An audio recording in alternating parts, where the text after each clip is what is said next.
Hello world, Patricia O'Connor, and here she is, here she is, here she is, here she is, here she is. Now here she is moving behind me. I thought, what are you doing?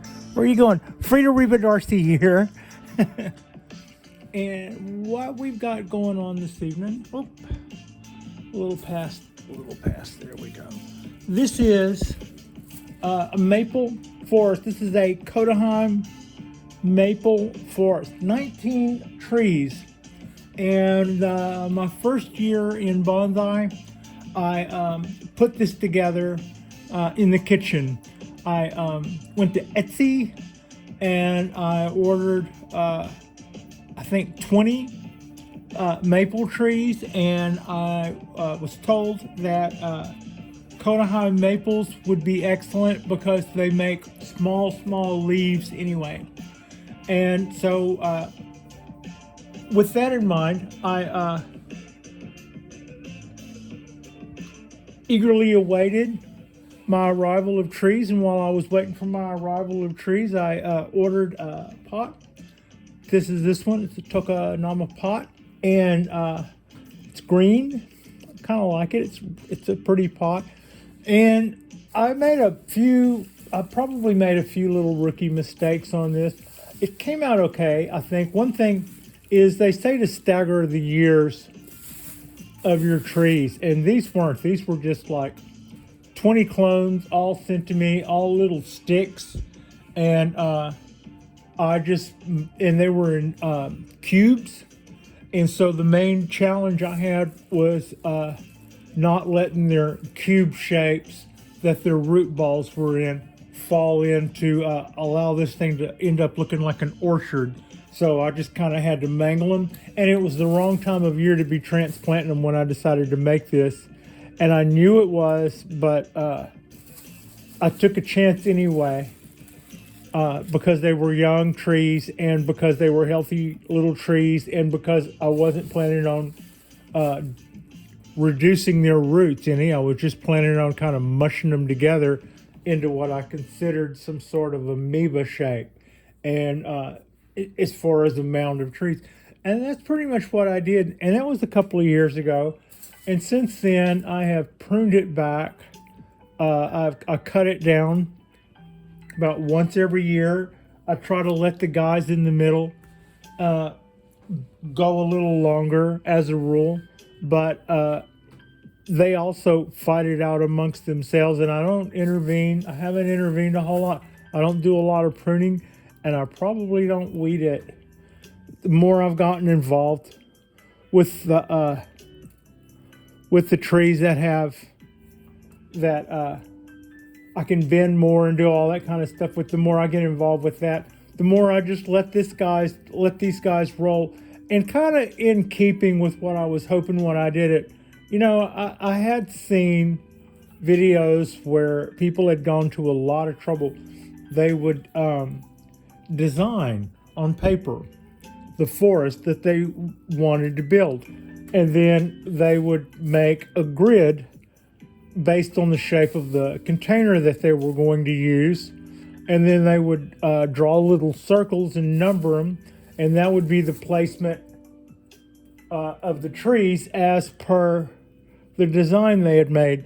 And then they would build that little grid out of wire, and then they would acquire their trees, and then they would, per the numbers, put them down in those little grid spots and wire the trees in place in those grid spots individually.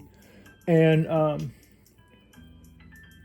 I've seen or heard of people who would frequently, when they repotted that, repot the individual trees.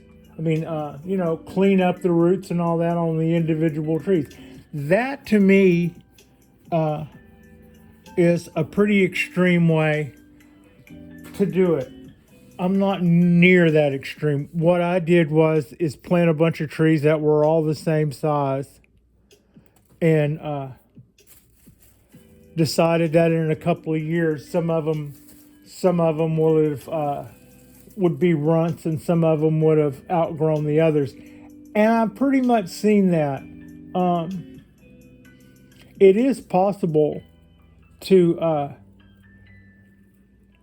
get a forest or get some work of art from not necessarily starter trees, but from pre-bonsais that, maybe you had a few years with. There are some famous forest compilations out there that were pretty much built during an exhibit.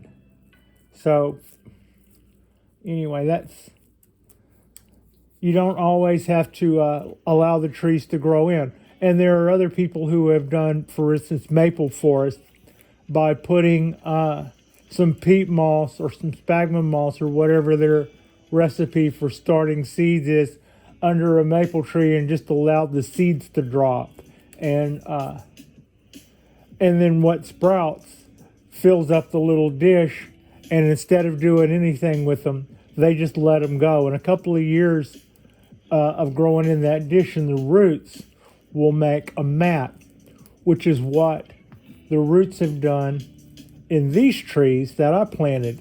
They were originally growing in what the grower, these were like an Etsy purchase. You've heard me say that before. I've gotten a couple of cypress trees that way.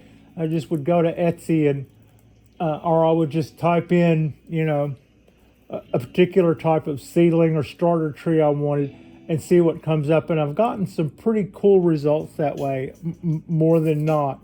And this was one of those where I got really good results. These trees were really healthy looking, and I've enjoyed having this little forest going. There are just a couple of little things. There's an old bonsai rule that says when you do a forest, you're not supposed to do even numbers. You can only at a glance tell how many trees something has up to a certain number. So, I think it was Peter Hahn who said past 7, you're not going to be able to tell without stopping and counting. And if you're doing that to decide whether, if you have to stop and count the trees to decide whether or not you like it or not, maybe you're putting too much emphasis on the wrong thing, which I guess there's probably a lot to be said for that. It's just, and I think in that same realm, he pointed out that odd, even aesthetic probably came from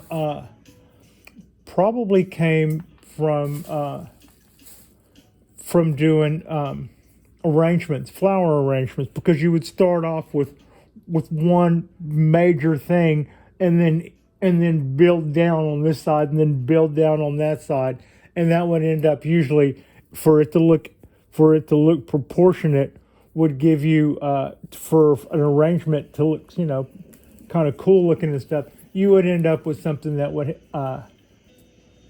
have an odd number. It would have an even number stacked on either side of something that was singular in the center, so which would give you an odd number. And that's just kind of a carryover to what's thought aesthetically pleasing. These started off as 20 trees with 2 parked on the side. No, it was 20 trees with 1 parked over off to the side as a backup or as a single tree that I could have grown as a Kotohime Maple by itself. But then I lost one. I was trying to keep up. I was trying to do right and just have 19 in the forest to do the odd number of trees. And in the process of doing that, also I have tools tonight. In the process of doing that, I had to go pull out of that reserve. I went ahead and pulled the one out that I'd had separate, set off to the side, and I replaced one that I lost. What we're doing tonight is trying to clean this up. We had a lot of weeding to do. This is the other side of the lot here. It almost looks like a kind of a multi-species compilation. It's not. It's weeds. Really let this thing get a little bit weedy, but I have some small maples in here too. I don't want I don't want to get all grabby and pull the wrong thing up. So I'm kind of trying to pay attention to what I'm doing. But I definitely see where I've got some clover and some just a little of everything in here to remove. Also, I've wrapped the table in a large garbage bag because I knew that with all this going on, we would probably start pouring a little bit of substrate off. And since this pot is the same size as the turntable below it, I don't really think that's going to catch enough of it. So that's one thing I'm concerned with. The tools that I have on hand are, you've been seeing me use my hands mostly so far. I have this tweezers, these tweezers a little bit longer, these tweezers pretty long, not as long, but skinnier.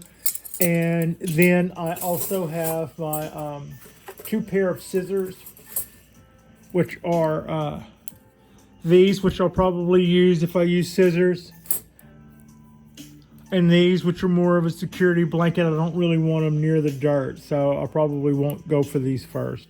Think about it. And then, of course, I have my trusty little skewers. Boom. Anybody that doesn't behave gets the skewer. All right, and then we also have dog treats, training treats for Frida. We're in training after all. All right, so with that, I'm just going to continue to try to work on getting this mess out of here. By mess, I mean, you know, there's a fair amount of weeds have taken off. I repotted this guy last spring, and I had weeded it a couple of times. This is all happened. This is all this year's mess, this spring's mess. But I guess it's really the fertilizers really helped for all of this stuff to just take off. I better start throwing all of this away, or I'm going to end up. We've got a lot of it to get rid of, or I have a lot of it to get rid of. So, yeah, this was a pretty easy compilation, or a pretty easy little forest to put together. I'm gonna go in there with my hands and try to get that star grass. That's really. I didn't do anything other than just kind of smush all these root balls together in a way that I thought looked forest-like and not in any kind of pattern, which was easy to see what would be a pattern, like I was saying before, because they were in little cubes. So if you just put them together, they would have formed like little rows, like a little ready-made orchard, which is not. So we could quite easily see what we wanted to do the opposite of, I guess is what it made it easy to go the other way on that. And I did that in an afternoon. I put that together one night, and I would say last year for the repot, when I broke this down and went through a lot of that soil and replaced a lot of that and cleaned it all out. These trees had formed a really good mat unto themselves. So in other words, they're netted together, and I will not mess with that unless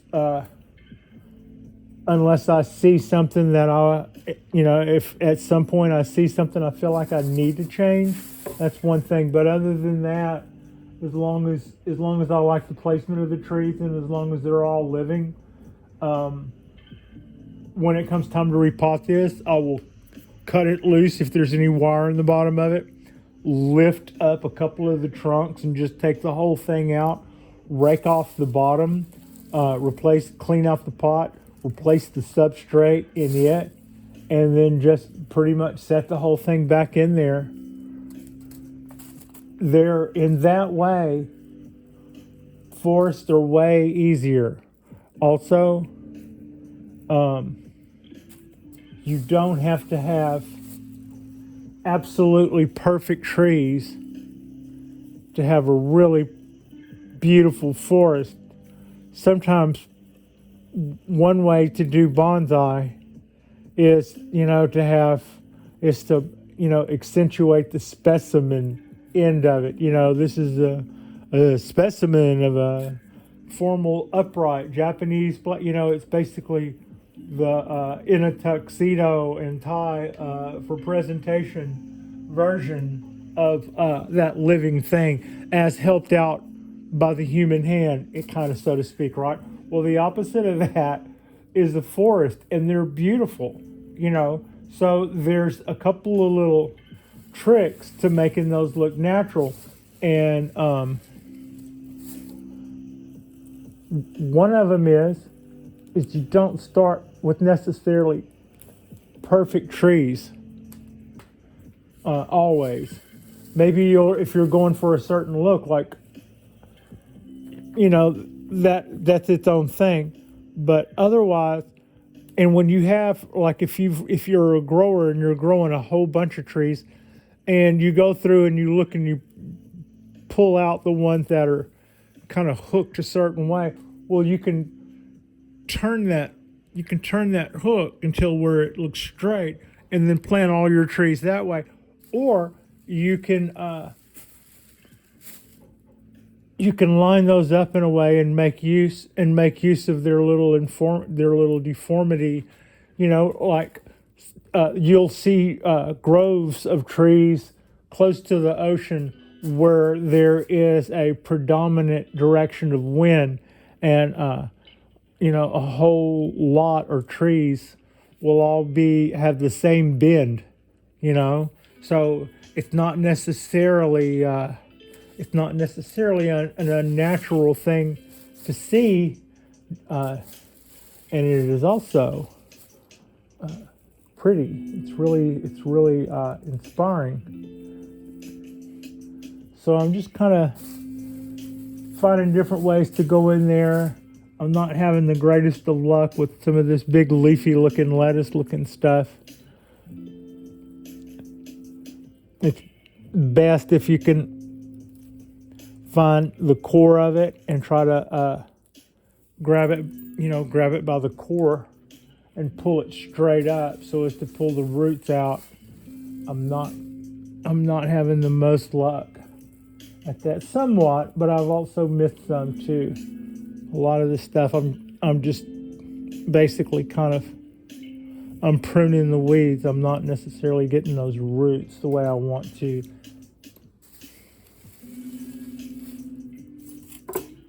Okay.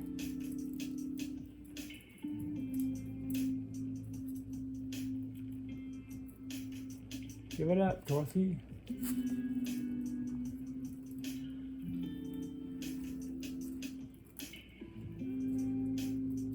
I think I've got a lot of it out by hand. There we go. Now using the tweezers, the stargrass is not as hard as that other. I had something in there that had really big leaves on it. It was absolutely just a weed. It's not like the kind of stuff you normally see in your bonsai pots that are, in your substrate that looks like clover or little stars or that warty stuff, whatever that was. This was different. This actually looked like it had big, huge. It almost looked like crabgrass, but not quite. It had rounder leaves.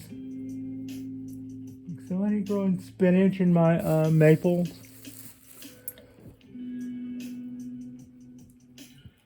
Now I'm down to just basically the star stuff.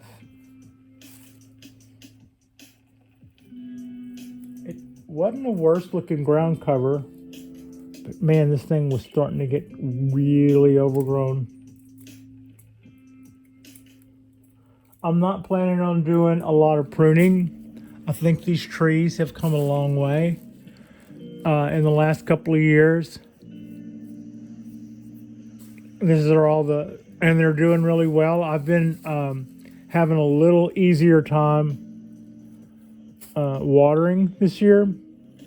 Like they're big enough to where I've been able to water them without them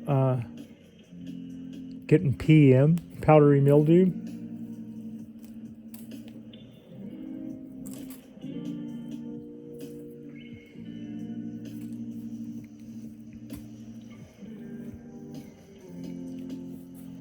So I see weeds that I can just grab and pull, and I just reach in and grab them, and then when I stop having luck at that, I go back with the tweezers and kind of start seeing what I can grab that way. And I'm just kind of going back and forth with that.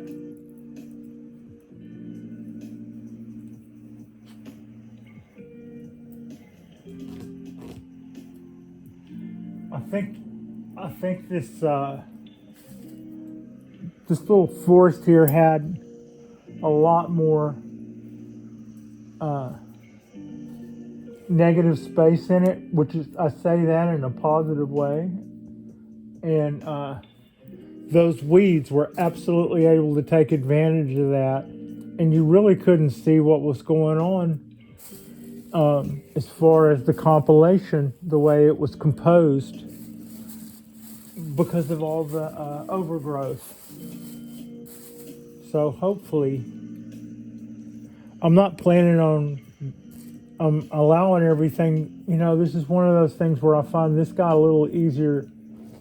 The plan is to let it go, and I find it a little easier to let this guy go. And it's doing well. Just the trunks are starting. Every year when these guys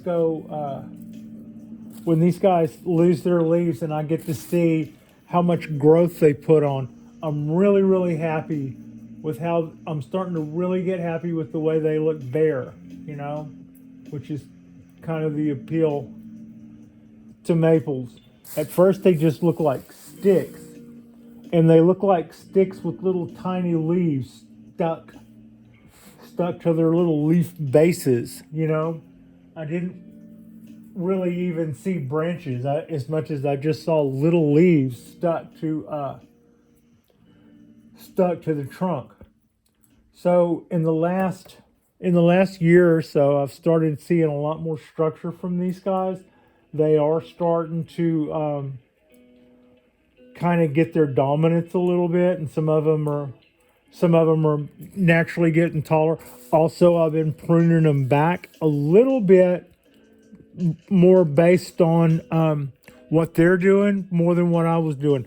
I wanted this guy to be the head one, but I had to.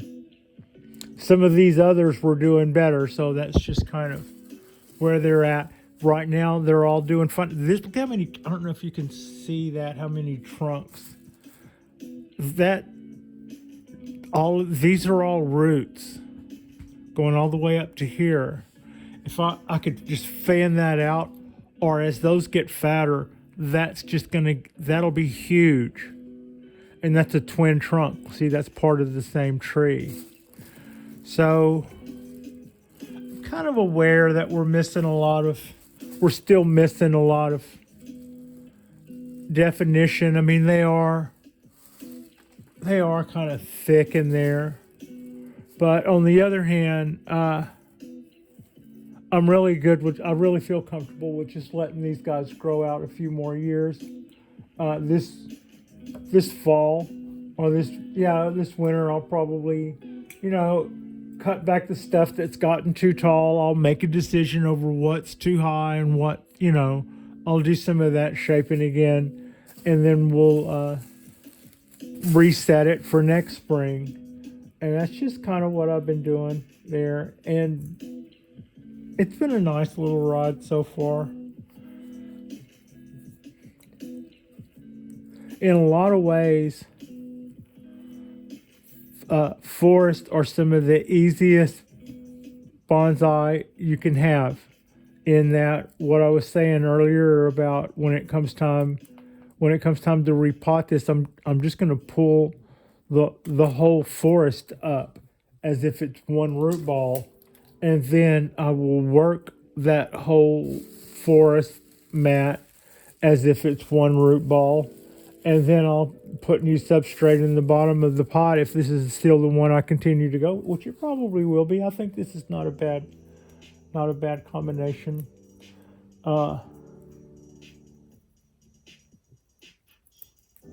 And then you just kind of like, ooh, and then you just kind of grab it up and set it back in there. There's really not a whole lot of need in most instances to wire them back down unless you're changing the angle, which is really compelling to do. You can see some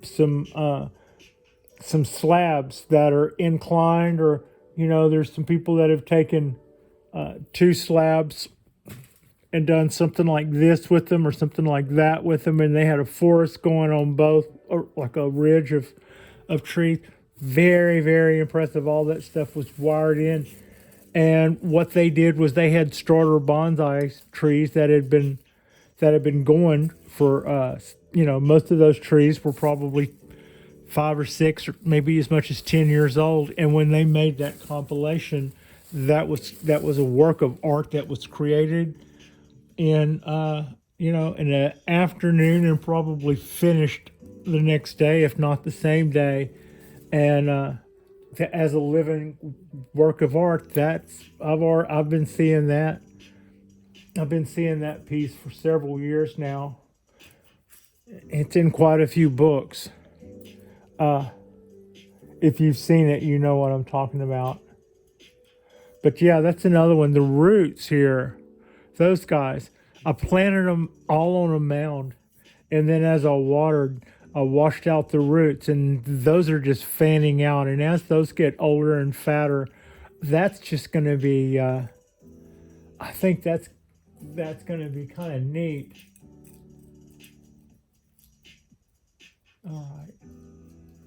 Now I'm just kind of using, probably should be doing this with my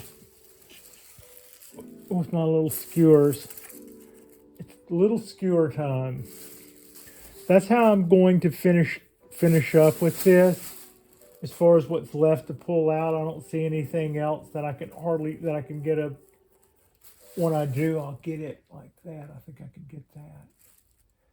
Get it, Pat? So, the tedium of weeding your forest. Weed forest.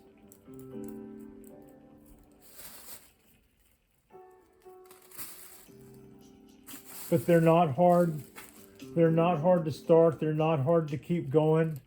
What is harder to do, and especially to get it right on some kind of perfect balance, is to do multi-species, because they have different needs, and they'll give and take from one another in a way that isn't always healthy. It kind of pays to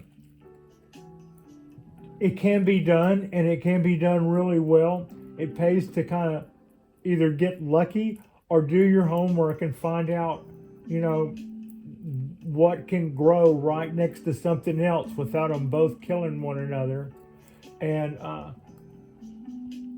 how you're going to be able to maintain both trees in a communal root mass, or are you going to be repot? When you're repotting it, are you going to be pulling all those up and separating them and going through all of your roots that way? There's a lot to be considered when you start looking at the multi-species stuff, but there are some nice ones of those out there as well.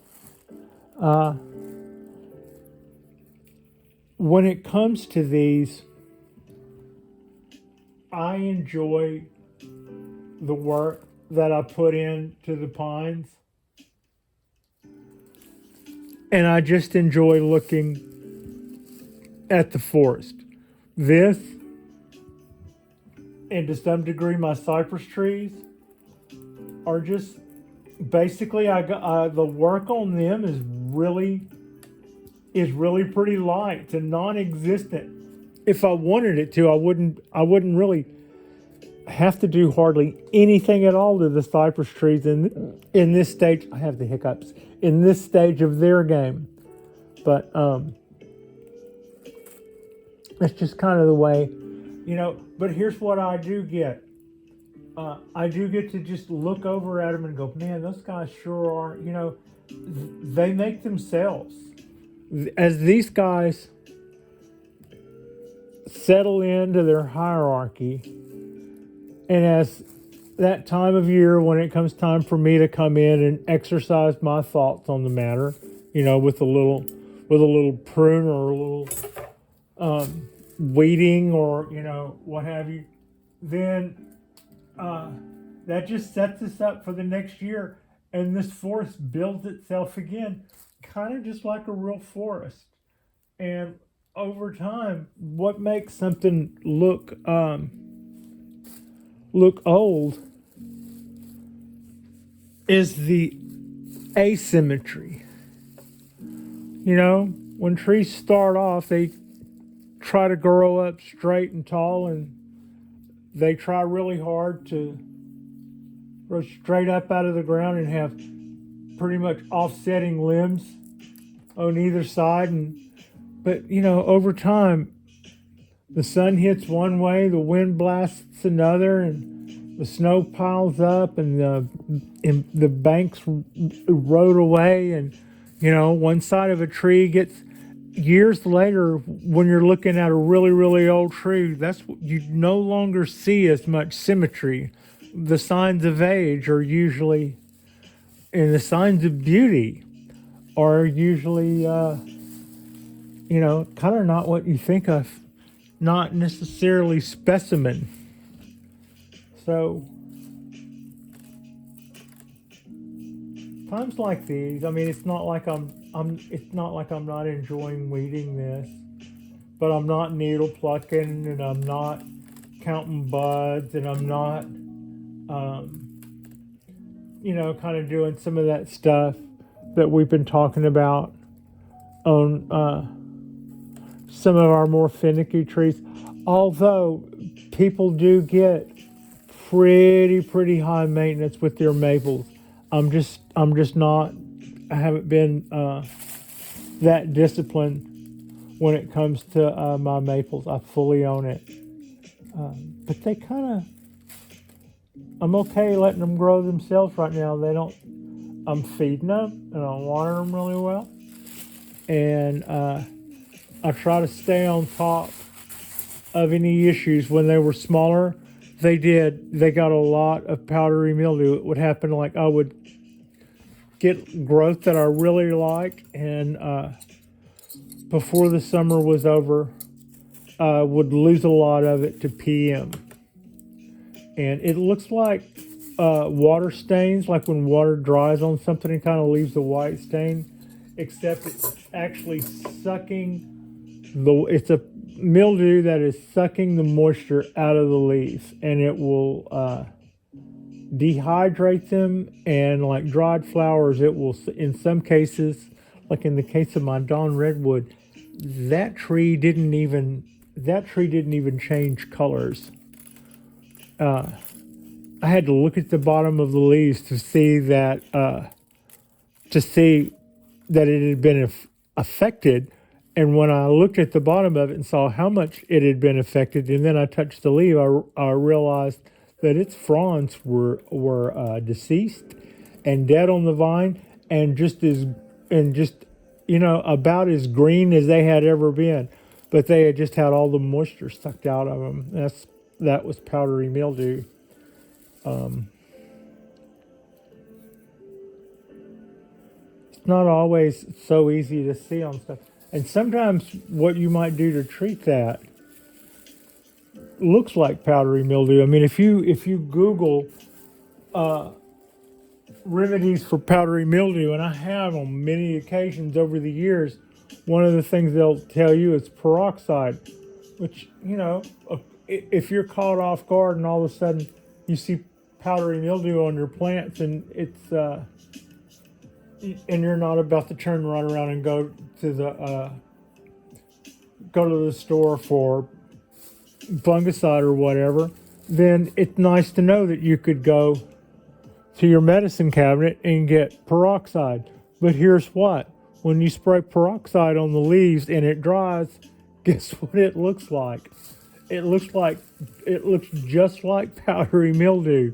So then when you're looking at it a day later, are you looking at the leaf that you treated with peroxide, or or is your powdery mildew coming back? So that can be a bit confusing. They will also tell you that you can rinse it off, and you can, but water on the leaves that didn't evaporate off is also probably what caused powdery mildew. So you kind of gotta watch. You can rinse it off, but then that's likely to cause it to come back if you're not careful. That's what goes on there. Neem works, but neem is not the best for the bees. I think that pretty much, if you put neem on your trees or something, you will probably keep the bees away from other things that are close to there that they might have wanted, that might have been a part of their habitat. Okay, that's probably more of a lecture than powdery mildew deserved, but we're working on our maples and we're pulling weeds, and so we're gonna badmouth them while we're doing it.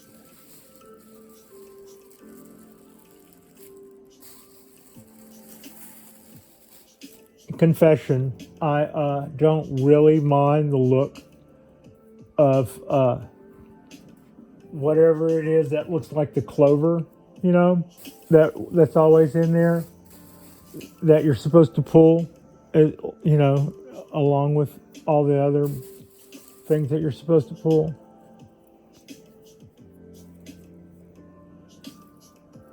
But it's considered a no. And after a while you're like, yeah, if you're seeing all those weeds in my pots, then you know that I'm not actually being a ball of fire right now on this particular tree. And it's basically on these guys, it's because I know I can. They're getting fabulous without me. Next fall, like I said, I'm going to chop a lot of those tops back so that the forest has some sort of shape that's not overgrown and in keeping with something that I have in mind about how I'd like this whole thing to look. And then we'll be ready to go again next year. It's not a lot more to it than that. I believe just about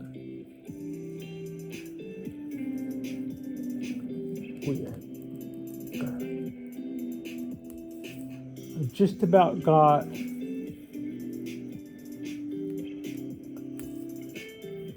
all the pullable weeds out of here, and that actually said that pullable weeds.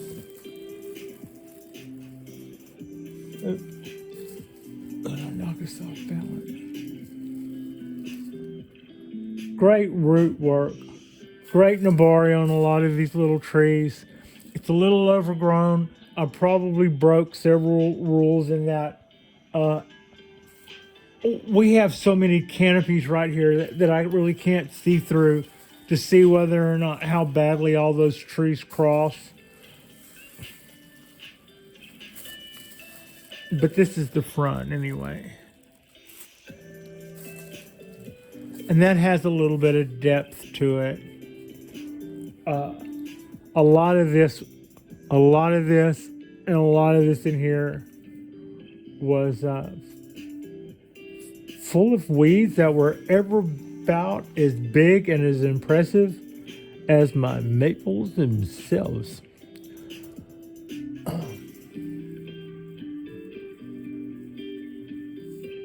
That's about all I'm going to do on camera. I'm going to continue to torture this stargrass or whatever this is for probably until our next video.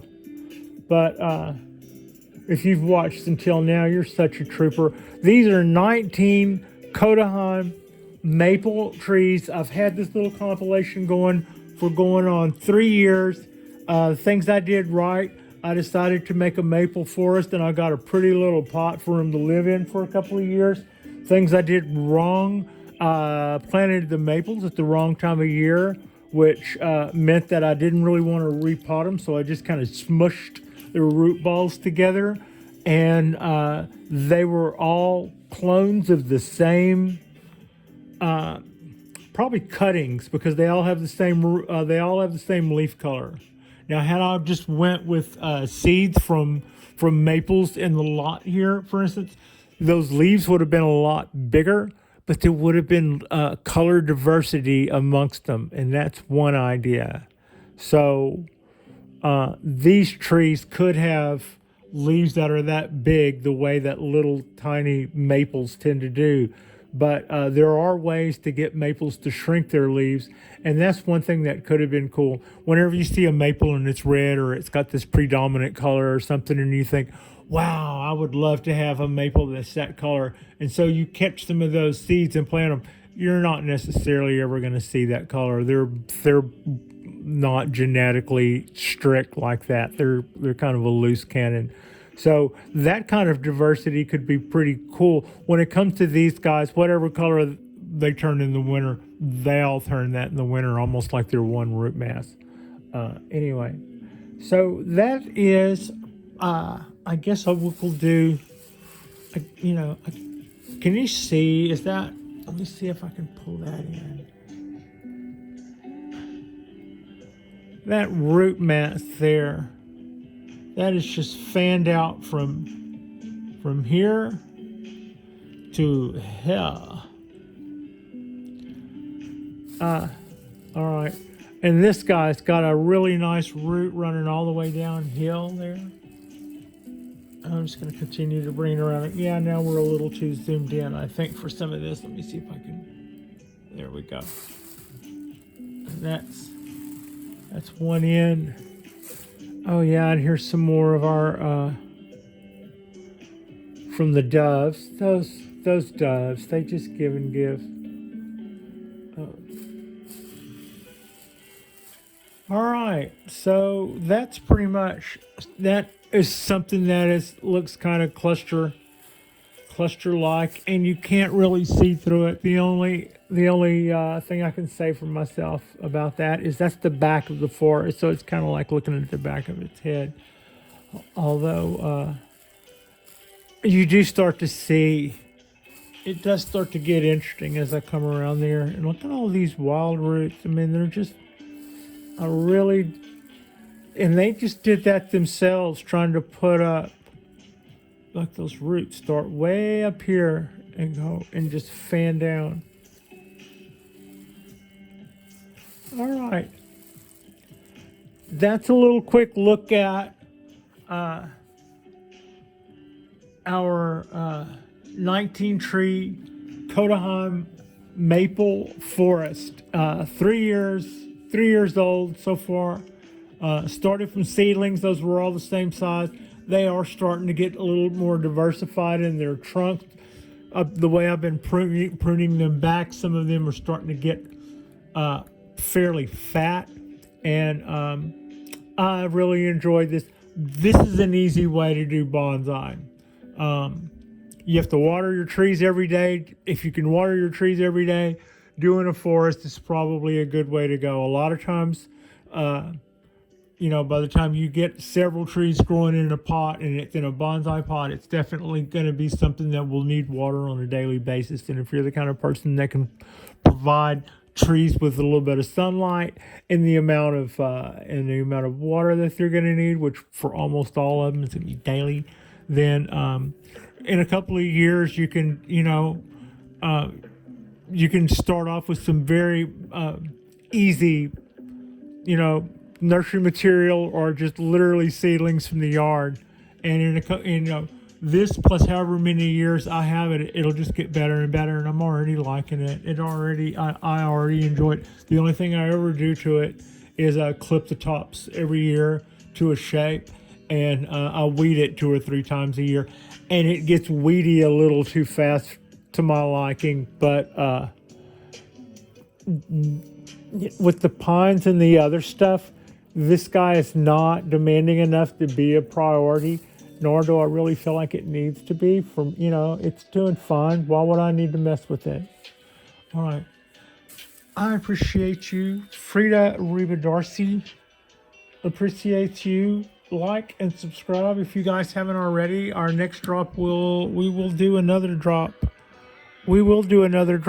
We'll probably make another video tomorrow.